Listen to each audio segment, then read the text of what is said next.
Okurjira hari John Katinama ishenkuru w'omwana utashanga polisi ya Rubindi aretira mu gikuro cyo kunywa nagira ngo nke myaka 2 nyuma umushija kaleta umwana muto yamunagira shaha nki 11 z'akasheshe nuko kusiga yamugira ngo no mutabani ajyo kavuga piki akegendera munawe nuko kugenda akiguza mutabani atakamuhereza umwana we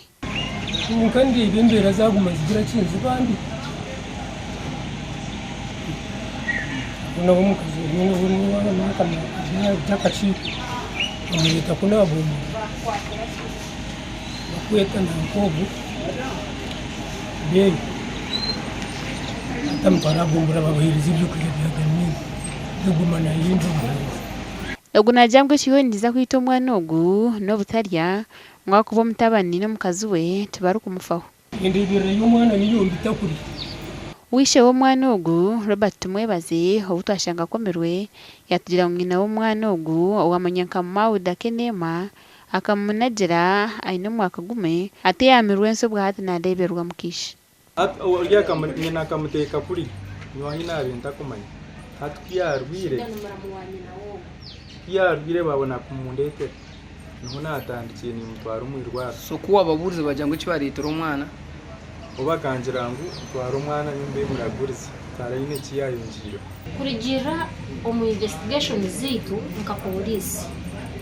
ishe umwana we nagira ngo teyine ahi yakubasa temana ngwana n'ekituki najya ngo kubaho kwekaye nabanza yashora za kuyiya kugwarabe